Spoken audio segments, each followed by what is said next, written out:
The History of Bilingual Education. Content Analysis Assignment Number 3, Helisse Dowd. So, this is a timeline of the cases and laws I decided to use in my presentation. 1954, Brown v.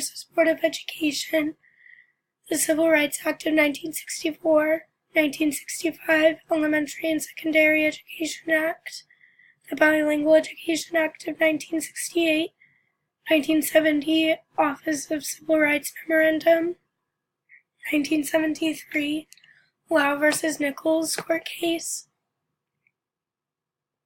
the Bilingual Education Act of 1974, Equal Education Opportunity Act of 1974, the Bilingual Education Act of 1984, and the Bilingual Education Act of 1988. Brown v. Board of Education. This court case was conducted in the U.S. Federal District Court, where it was argued in 1952, re-argued in 1953, then finally decided on May 17th in 1954. The court arguments were based on the disagreement on segregation in schools on the basis of race. The case arose because African American students had been denied admittance to public schools in Kansas based on their race. They wanted to attend these schools because they felt that they were receiving an unequal education. However, the lower courts denied relief based on the court ruling from Plessy v. Ferguson, separate but equal. The Supreme Court agreed with the plaintiffs and ruled that the segregation in the schools based on the basis of race was a violation of the 14th Amendment's Equal Protection Clause and therefore unconstitutional. Although this case did not include non-English speaking minorities, it paved way for legislation that would provide help to those in schools who were at a disadvantage.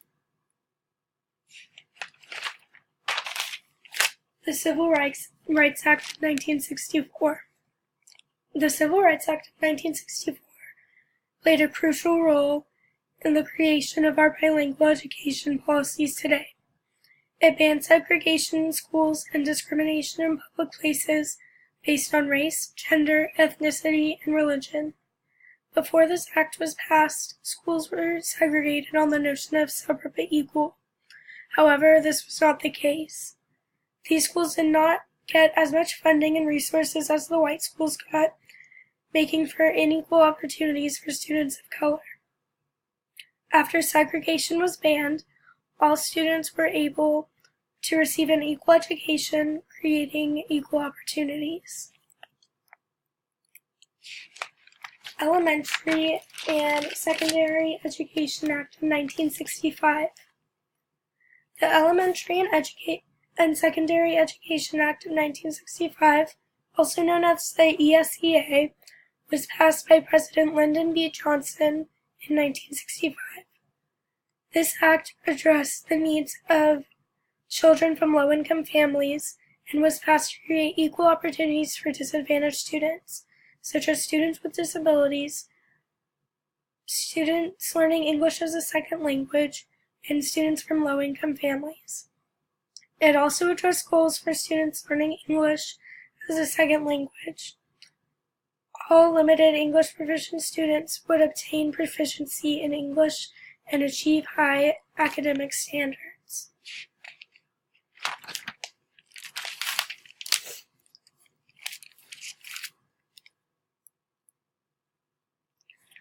The Bilingual Education Act of 1968.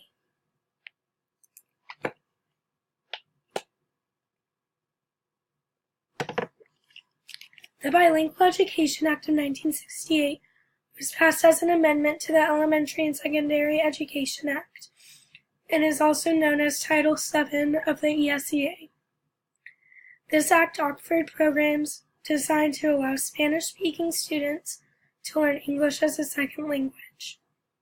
Language. The Bilingual Education Act of 1968 was initially seen as a remedy for civil rights violations. However, it began the process for the creation of the bilingual education system as we know it today.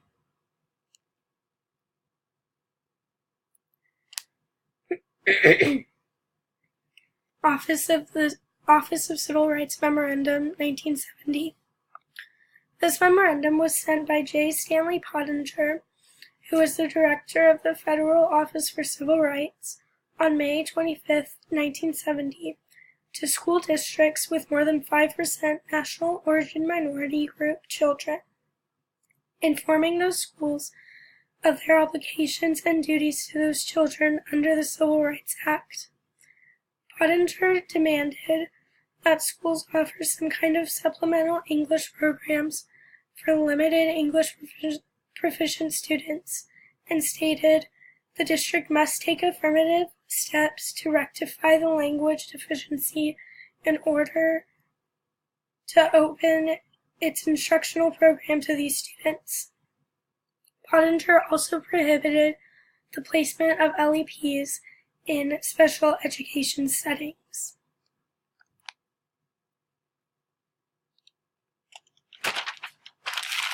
Lau v.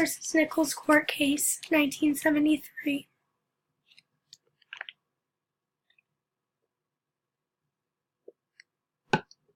The Lau v. Nichols case occurred in the U.S. Lower Court of Appeals in San Francisco, Florida, in 1973.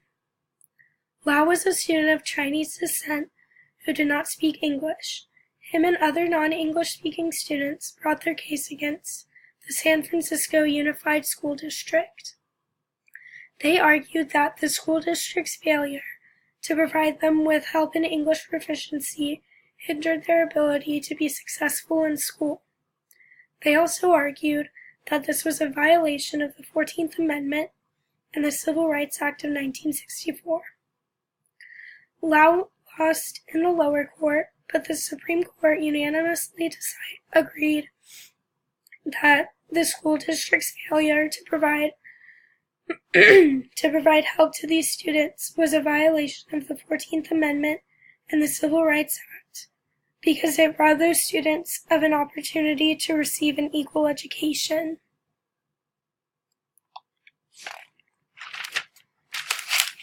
The Bilingual Education Act of 1974.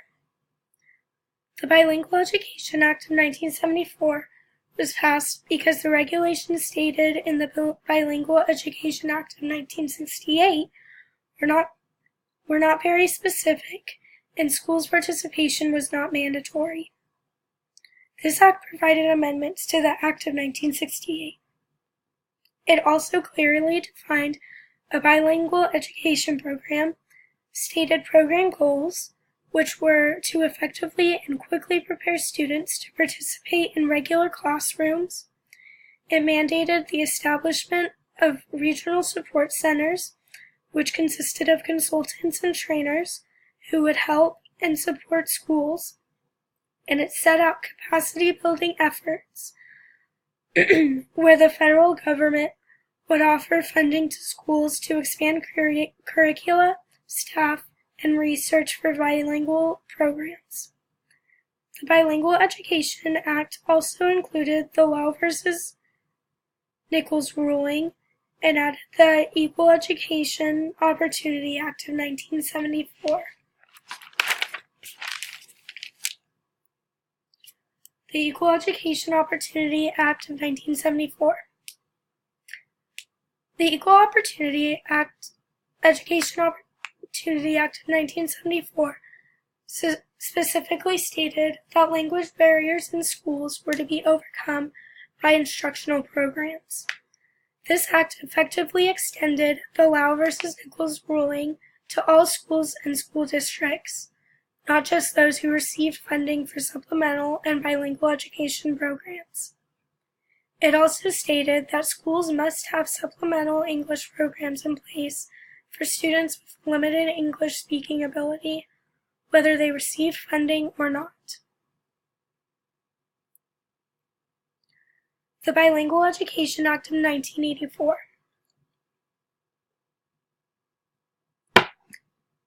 The Bilingual Education Act of 1984 addressed schools' needs for increased flexibility in the fulfillment of programs for non-English speaking students. It essentially gave school districts more of a decision in how to teach these students. This act also provided for the withdrawal of allow remedies. This act also provided for grants to be given to schools who offered these programs for limited English proficient students, transitional bilingual education programs, developmental bilingual education programs, and special alternative instructional programs. Schools could apply for grants for any of these programs, but grants were given on a needs basis.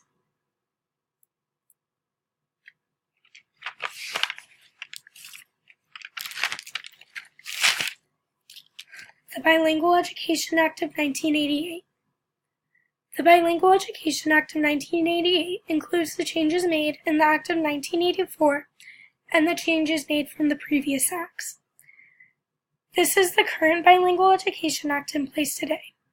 This act provides that the federal government will provide school districts with the initial capacity building means or resources to help with bilingual education programs, but it is the state's government's responsibility to provide schools with rules, regulations, and programs to determine and meet the needs of their local LEP population. The Bilingual Education Act of 1988 also included the Bilingual Education Initiative, which mentioned the increasing dropout rates of LEPs. This initiative was made to increase the flexibility schools had in teaching LEPs, so that school districts could determine the best methods to make those students successful. And then this is my sources cited, and this is my bibliography. Thank you.